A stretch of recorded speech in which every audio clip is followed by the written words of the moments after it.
This morning, as we're going to look at Joshua in chapter 14, I want to remind you where we've been so that we can, as always, move forward.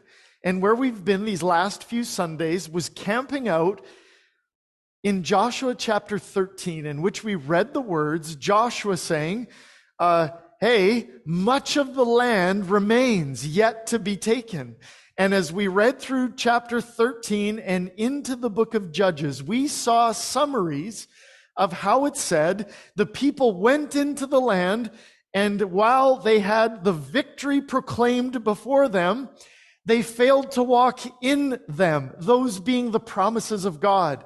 I shared with you a few Sundays ago my folly as a farmer, finding out that I had 7 gallon a minute potential my whole life on this farm. And meanwhile, I had been using the measly half gallon a minute, fill a bucket, go make a sandwich. We talked about the fact that sometimes we can have promises of God. We can have this potential and yet not walk in the fullness of it. We cannot walk in the reality or the realization of the fullness God has offered. He said, go, take the land. I've defeated them before you.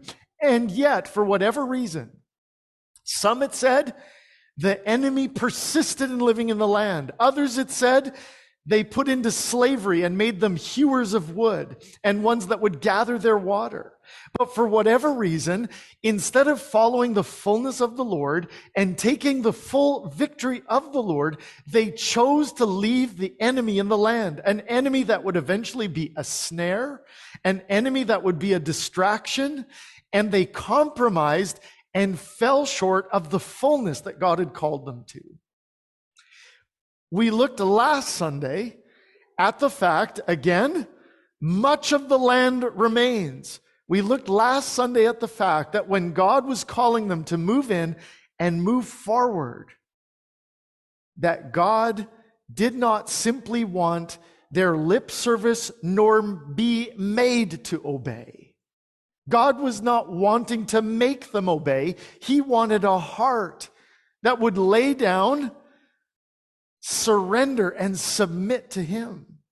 And we looked through the scriptures at that very thing, how God, it even said, remember last Sunday, how it said God would even leave people in the land, some seers and some prophets who would speak visions and fortunes that might even, miracles, come true to test them whether they would follow the Lord. You see, God wanted their hearts, not their blind, forced activity. And I mentioned to you last time just how often I find myself waiting for God's stick and God's footsteps to come down the hallway to make me do it. Here's God. No, I want your heart to do it. God doesn't want us to do it for any reason other than He is King of Kings and Lord of Lords. Well, as we read on, where many tribes, people, and families failed in their faith, they did not go up and get fully what God had given.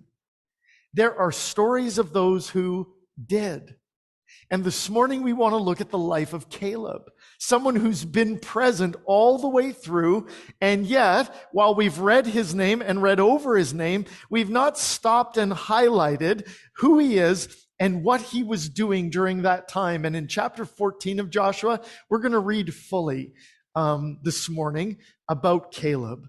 Caleb was 40 years old when they came out of Egypt, all right? 40 years old. And Caleb, if you read a modern, what does his name mean, an etymology of the name, our modern definition of that word Caleb, you might find definitions like wholehearted, bold, brave. Those are modern interpretations. But if you look back at the true Hebrew definition of the word Caleb, here's what it means: dog. Dog, literally dog. And I know, I get it. Bold, wholehearted, faithful. That's why we get it, because a dog is faithful.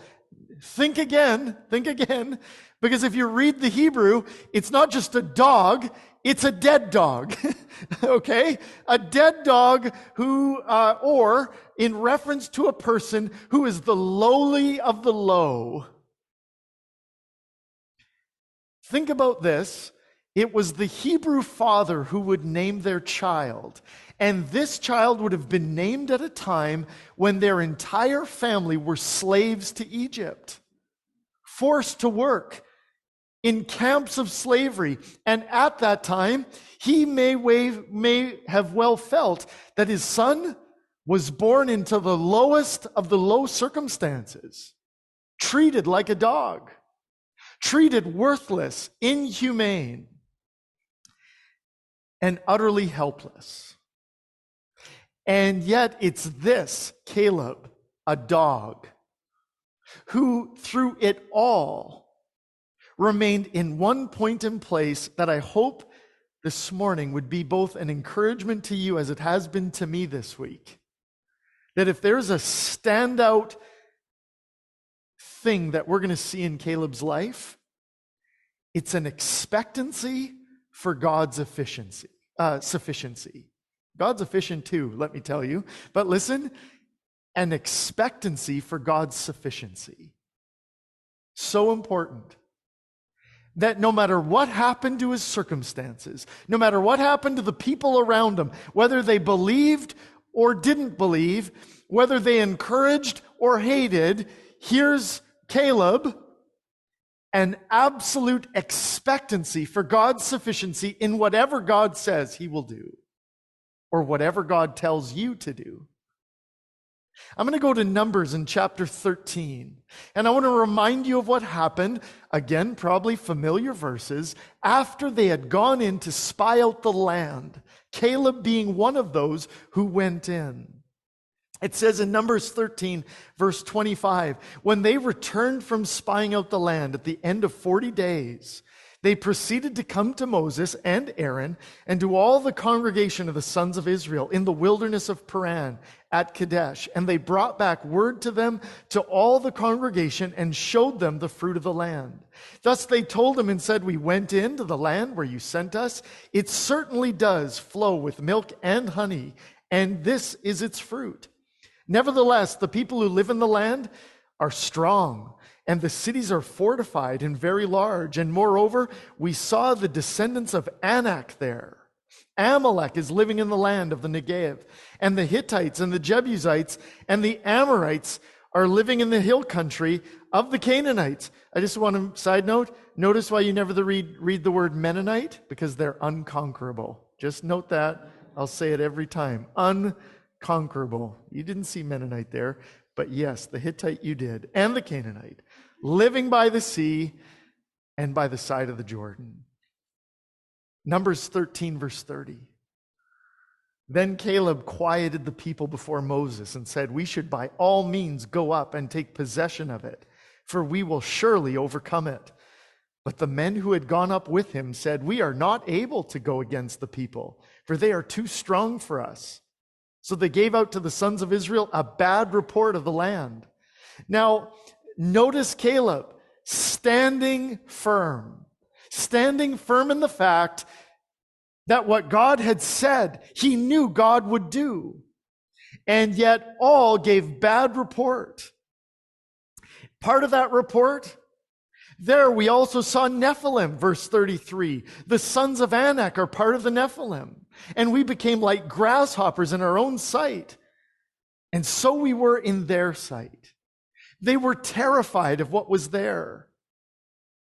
Numbers 14 and verse 3, skipping ahead, and we'll start jumping now just to try and regain the story, but get to where we need to be this morning.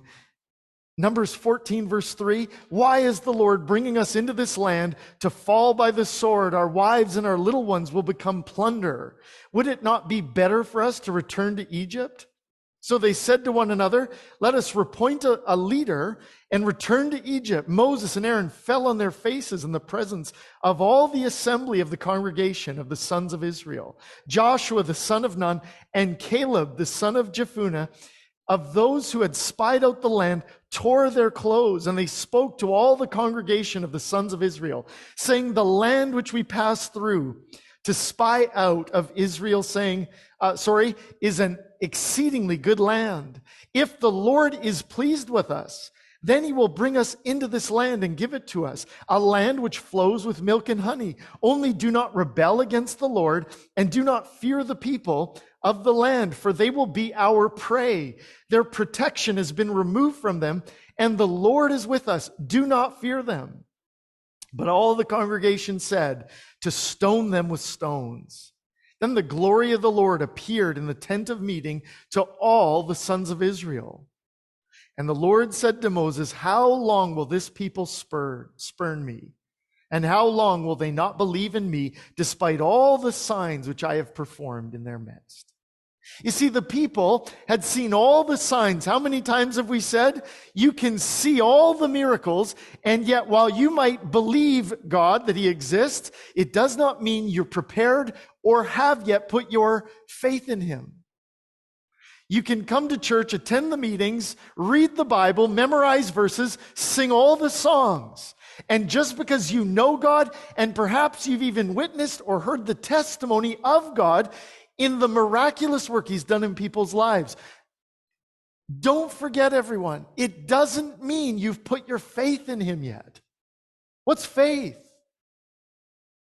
That full, utterly abandoned rest in him. That sitting in the chair, right? Taking both feet up, trusting with your whole heart, mind, personality, soul. You see, the people knew everything they needed to know about God. They saw everything that God can do. Armies swallowed by seas, water from rocks, food from heaven. They had seen it, and yet, if you're like me, still praying for a miracle, because that would just confirm my faith all the more, think again. Because just because a miracle might make you think you'll believe more, doesn't mean you'll apply faith more. Doesn't mean you'll apply faith more. But Caleb knew. He knew a God that not only was he faithful when he called them out of Egypt, he was faithful because he had called them out in order to bring them in to the land that he had promised. He didn't just know God in his head. He knew God by faith in his heart. God, in Numbers 14, verse 12 says, I will smite them with pestilence and dispossess them, and I will make you into a nation greater and mightier than they. I want you to think about that for a second again as we talk about Moses. He had an opportunity for God to go, hey, clean slate here. I'm going to make a new nation from you. Would you take it? Hey, Moses, you're the new Adam and Eve. I'm going to wipe this hard-hearted people out and start again from you. Wow. What a position. What an amazing offer. Here's something else that we see in Caleb, in Joshua, and in Moses.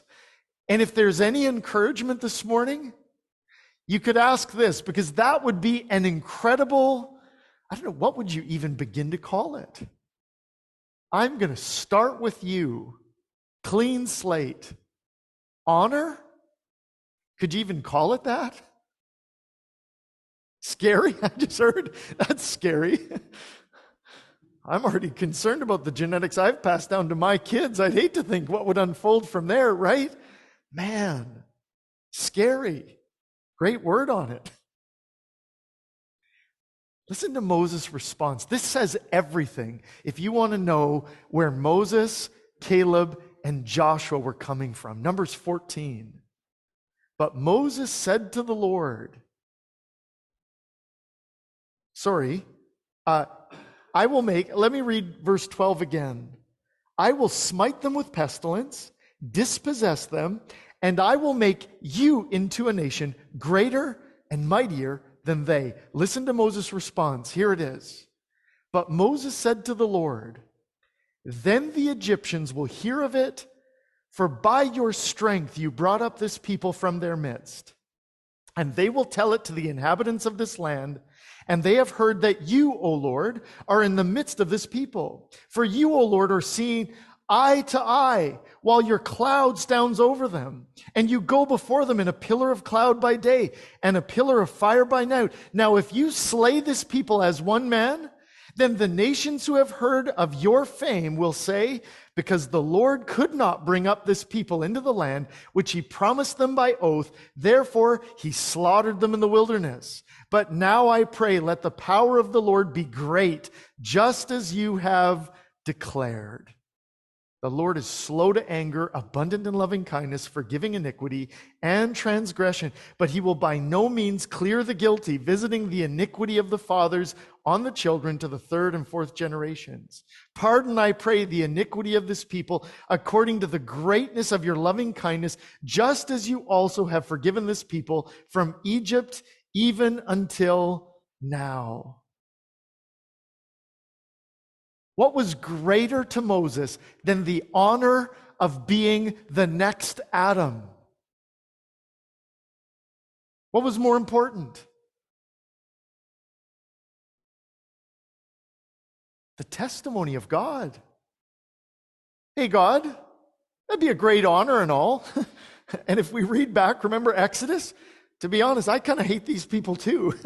Remember Exodus? The arguments where God started to go, Moses, bring up your people to the land. I'm not going with you. And Moses like, oh, no. They're not my people. They're your people, right? I love that.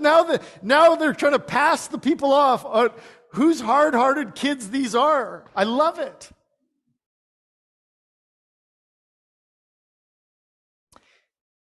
Remember the effective prayer in all of the things. And last week we looked at the fact that often my prayers, I like the word Chris put on it after the service when we were talking, transactional, right? Lord, I'll do everything for you. Please, Lord, now here's what I want you to do for me. So transactional. I want all of this, Lord, for this, Lord. No, far greater than the blessings for Moses was the testimony of the blesser. Lord, what's going to happen when Egypt hears and they say he could not bring them in? Lord, we all deserve death, but remember your testimony. Remember the watching world who is seeing your pillar of cloud by day, your pillar of fire by night, and know that they need to see you.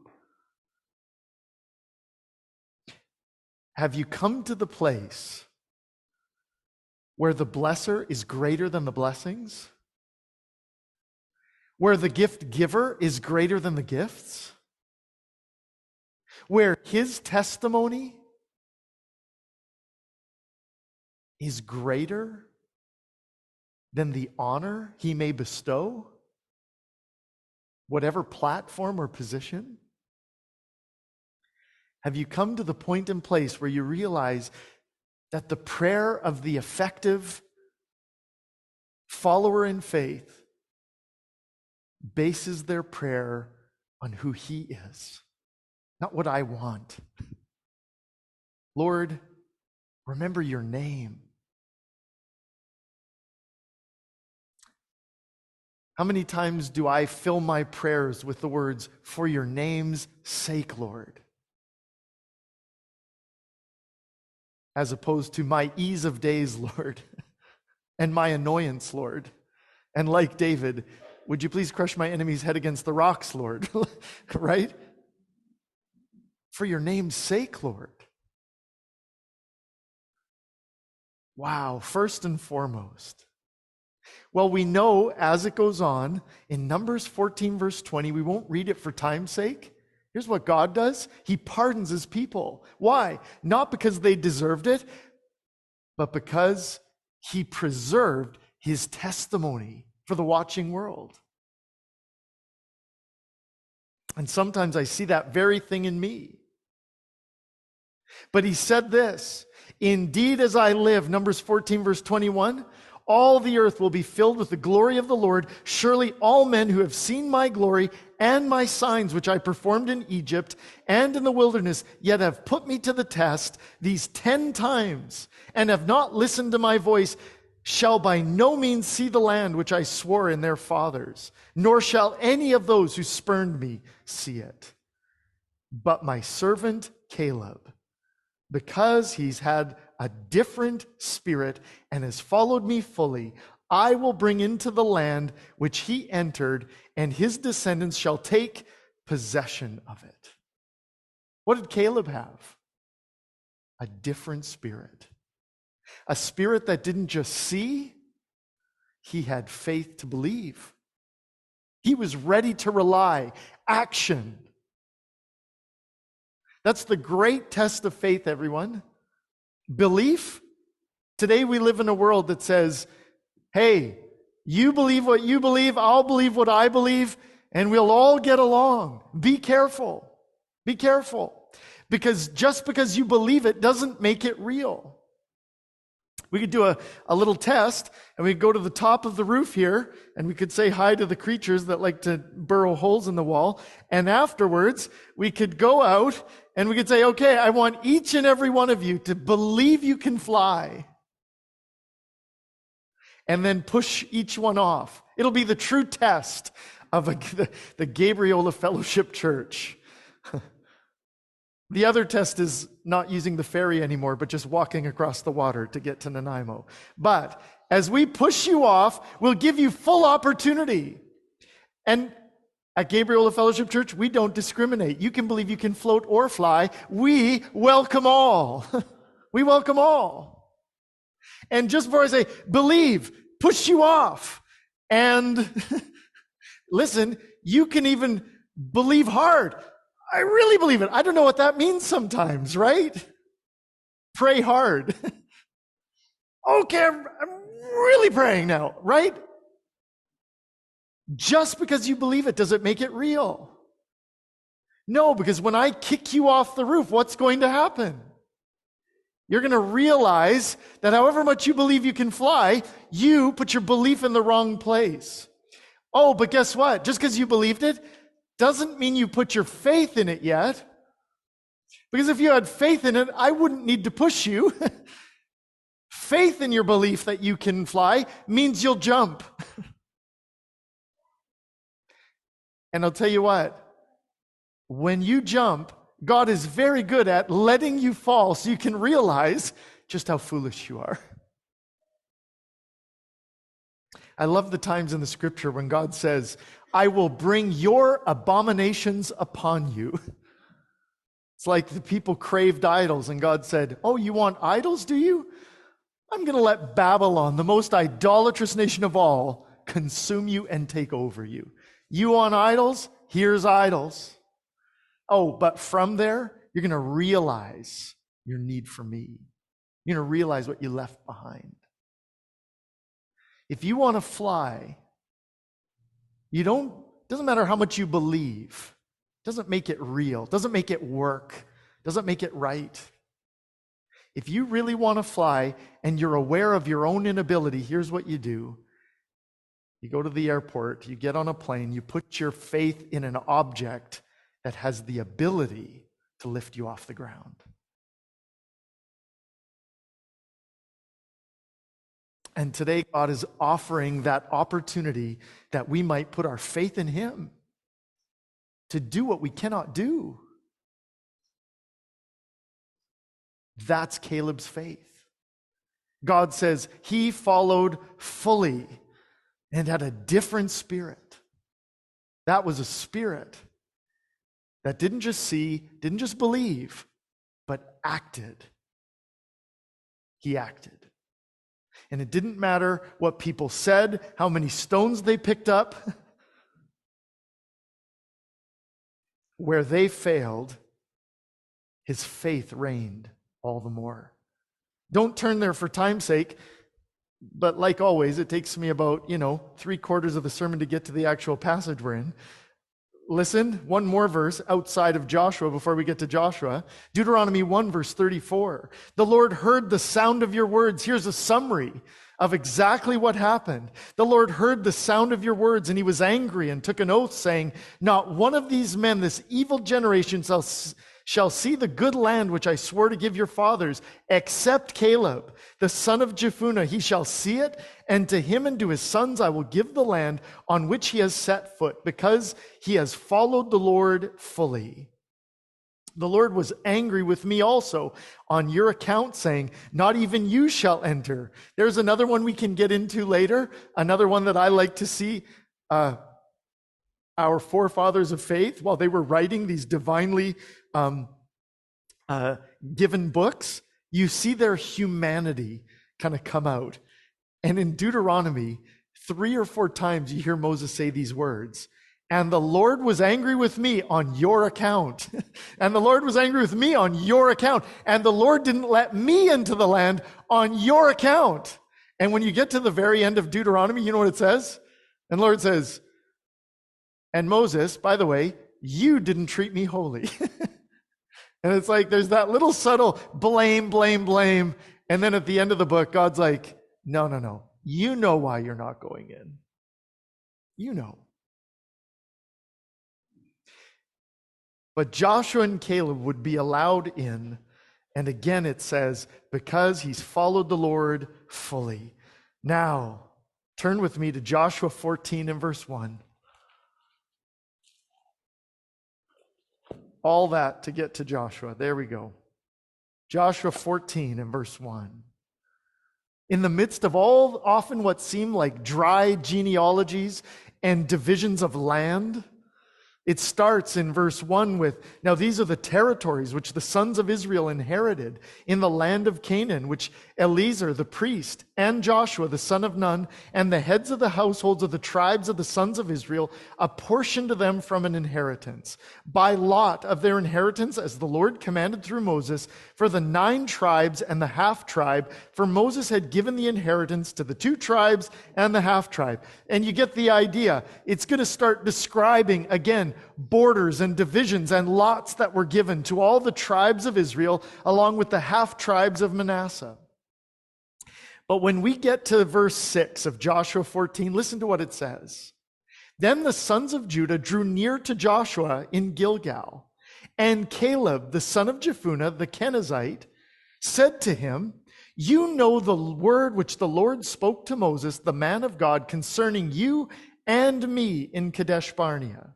I was 40 years old when Moses, the servant of the Lord, sent me from Kadesh Barnea to spy out the land. And I brought word back to him as it was in my heart. Nevertheless, my brethren who went up with me made the heart of the people melt with fear. But I followed the Lord my God fully. Moses swore on that day, saying, surely the land on which your foot has trodden will be an inheritance to you and to your children forever, because you have followed the Lord my God fully. Now behold, the Lord has let me live just as he spoke these 45 years. How old is he now? 85 years old. Strong, right? But I want you to hear what he says. These 45 years from the time that the Lord spoke the word to Moses, when Israel walked in the wilderness, and now behold, I am 85 years old today. Did you get it? It's his birthday. He just turned 85. And I want you to remember as we read this now, the context of the writing is in Joshua chapter 13. Hey, it's been how many years? 5 years, and much of the land is yet to be possessed. Hey, you haven't finished. Go get it.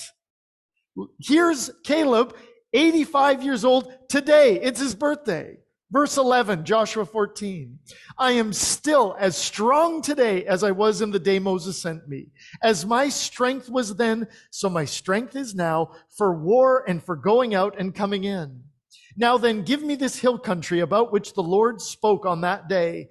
For you heard on that day that Anakim were there, with great fortified cities. Perhaps the Lord will be with me, and I will drive them out as the Lord had spoken. So Joshua blessed them and gave Hebron to Caleb and the son of Jephunneh for an inheritance. Therefore Hebron became the inheritance of Caleb, the son of Jephunneh, the Kenizzite, until this day, because he followed the Lord God of Israel fully. Now the name Hebron was formerly Kiriath-arba, for Arba was the greatest man among the Anakim. Then the land had rest from war. Stop there. Here's a guy now 85 years old. His name is Dead Dog, Worthless Man. And perhaps up until this point, it may have seemed like 80 years of slavery in Egypt, only to come out believing God, trusting God, only to have what? Not you, but your brethren flounder in their faith. And then what? When you had all the faith in the world to go in and get the land that God had promised, what happened? You're stuck circling in a desert for 40 more years. Can you imagine? Resentment, maybe? Awkward family gatherings, perhaps? I don't know. 80 years now. But get this, his faith never wavered. Sometimes we look for blessing in people's life and think it's symbolic, right, of relationship. Be careful, because the blessings are not always external, are they? Caleb never wavered, and yet was he? A slave and now a wanderer for 40 years. God never left him, and when God looked at him, what was his summary of his life? You followed fully. Fully. Be careful if you start to look outwardly at the external and think that those blessings mean obedience. Because God had kept Caleb with the people. He didn't beam him up out of them. He had him wait with them to be a testimony to them of where they had failed. God may have you at times seemingly circling in a desert. Maybe he's called you to a backwards church. And I think in today's society, church has become so shopper friendly. And if I don't like this speaking in this church, I can get up and go down the road to the next church. And if I don't really feel like I'm worshiping in this church, I'll go down and find another one where I feel like I can worship in. And if I don't like your youth programs, I'll find a better one with youth programs. And if you disagree with something the way I'm living my life, I'm going to go and find a church that does agree with how I'm living my life. Do you see what I'm saying? We can be so quick to get up, walk away, and leave. But I want to tell you something. Sometimes God will put us in a dry and desert land, not to just get angry about it or get mad or feel futile, though it may seem. But sometimes he'll put a lamp in a dark place to be a testimony to it. I always tell people, before you choose to get up and go, ask the Lord, have you called me to this place to be a light? Maybe God's called you to a place where you're part of an instigation of change or a testimony to truth in a dark place that's been deceived. Maybe some of you feel like you are that in this church because of a wayward pastor that takes a long time to get to the point in a sermon. That is true. But listen, 40 years Caleb walked in the wilderness, not because he failed. He had followed God fully, but God was waiting. And at the right time, listen, I am 85 years old today, Remember what God said. And these are words that I triple highlight in my Bible. I am as strong today as I was the day Moses sent me out. And then he says this in verse 12, give me this hill country about which the Lord spoke to you on that day, for you heard in that day the Anakim were there and had great fortified cities. Do you remember who the Anakim were? The giants. And in fact, in that last verse we read, Hebron was formerly Kiriath Arba because the greatest among the giants lived there.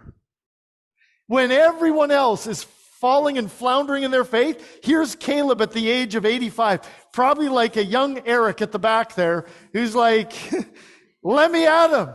I'll beat him with my cane, right?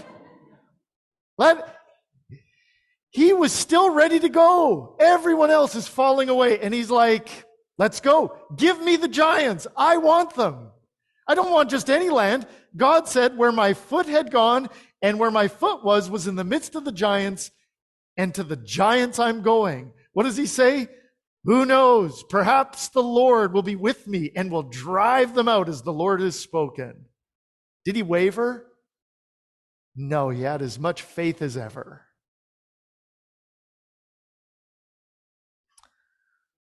So often we can allow our faith to fall or flounder, sometimes when influenced by those whose faith is floundering around us. No one else believes. Perhaps God can't. Perhaps God won't. It's so easy to follow the crowd. So easy.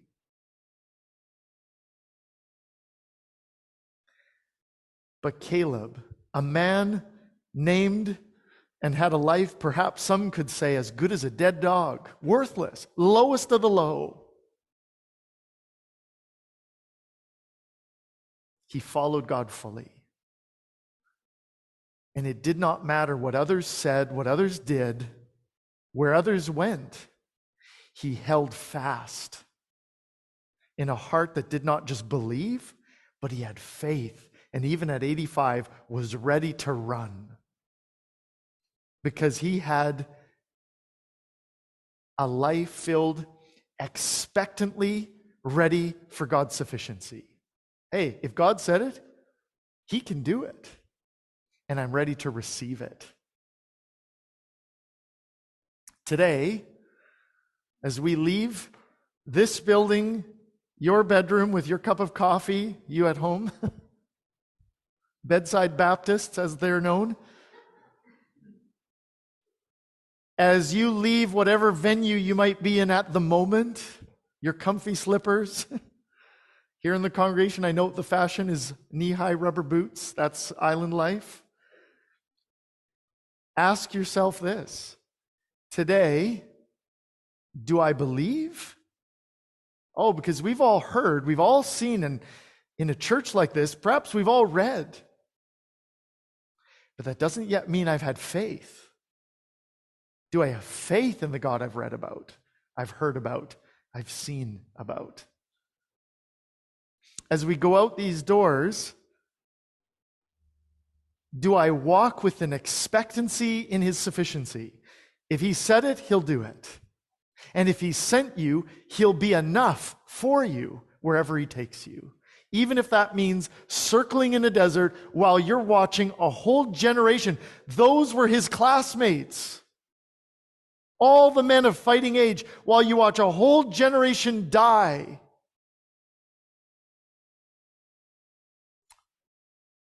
You don't waver. God's enough. Or perhaps he has you as a testimony of light in a dry and weary land, a dark place.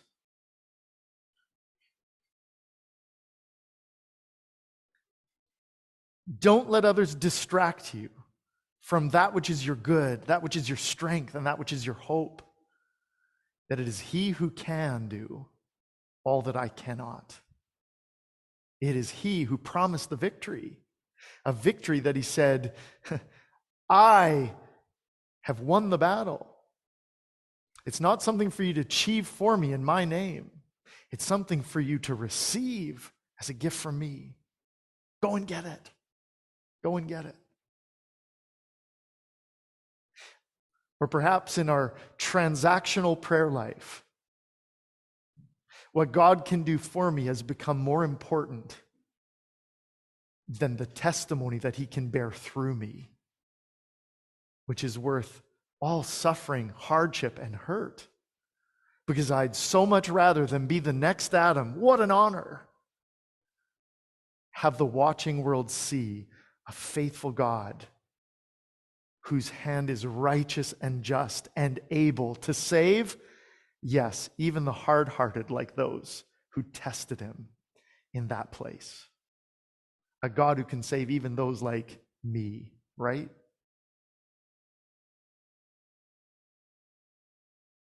When God's testimony becomes greater than all else. Not a place I can tell you this morning I'm perfect to be, but one I pray to be as God continues to refine me, challenge, mold, and shape me. That's the God who, when we read in the Psalms, right? Cultivate faithfulness in the land, dwell in the land, and he will give you the desires of your heart. While I keep praying for the desires of my heart, better finances, better health, better wealth, all the rest, right? No, I've come to the land and I've begun to cultivate faithfulness when I realize it's not my desires God has been fulfilling. It's when I come to that place and realize that my desires have begun to transform and change. And now I have taken on his desires. And as he starts to fulfill those, it's because they were his desires from the beginning. What's changed is not his heart in line with my desires. It's what? That my desires have now lined up with his, and he's beginning to fulfill what he had longed to from the first and foremost. And that heart is one that begins to see him not just as prominent, but preeminent over all. What a challenge. What a challenge.